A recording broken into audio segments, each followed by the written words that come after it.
You ready? Yep. Hello! And welcome to Monday Muscles! With a new cast. With a new cast. This is cast number 8.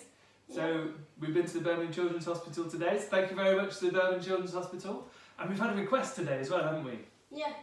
And that request was to do the knee. So, usually on Monday Muscles we'll pick one muscle and work through it. But with the knee you have to work at least 2. And I'll show you why. So if you can stand up for me. Now, the position of the knee depends hugely on the position of the hips. So if our hips aren't well supported, our knees will drift in. So if your knees often come together when you're standing up or going up the stairs, then there's a problem at your hips. So we're going to work the hips and then vastus medialis obliquus, or VMO for short, in your knee. So we have to do that so that your knees can get the alignment that they need and you can stand effectively and efficiently. So can you lie down for me?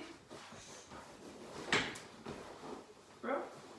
Right, now the clam exercise is one that people often do for the hip, but if if it's weak, your body will naturally try and compensate, and I'll show you the difference. So if you roll forwards and then lift your knee like the clam exercise, a little bit more, you can see you can feel that it's working there, can't you? Yeah. But also you can see how hard that is. And we want control. So lower it down nice and controlled.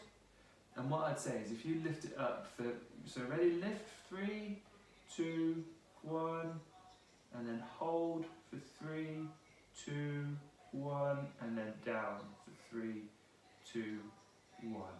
Lovely. Now look at the difference here. If we do a normal clam position, like lots of people tell you to do, watch how easy it is because you'll use different muscles. So do it again. Using completely different muscles to achieve the same movement, but not getting the control in the hips. So you've got to lean forwards to work the right muscle groups, okay? If it's too easy, probably working the wrong one. Right, the next, and that will help to keep the knees in a good position. And the next exercise, if you can roll onto your back, this is for your VMO, which is responsible for locking your knee. And it's a teardrop shaped muscle on the inside of your knee.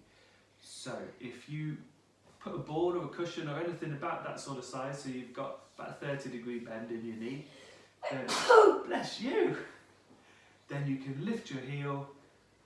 And again, it's looking at control. So lift it over 5, 4, 3, 2, 1. Good.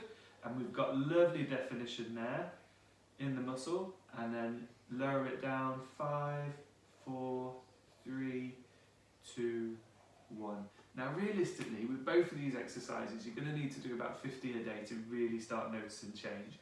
I give these to people, they come back and they say it hasn't made much of a difference, and when I ask them how many they've done, you're looking at about 5 to 10 a day. It's not enough to make a change. We need to get these muscles fired up, and then once they are fired up, then you can wean down the amount of exercises you're doing. But it's worth putting in that hard work to start with early to get your knees in the right place. And it's helpful for anything from arthritis to meniscal tears, for ligament damage. It's a really nice, safe set of exercises that you can do for your knees. So, thank you ever so much for joining us for this week's episode of Monday Muscles. If you have got any requests, then please, by all means, just contact us or let us know in the comments. Also, if you like and subscribe, that would be greatly appreciated. And we'll see you next week on Monday Muscles!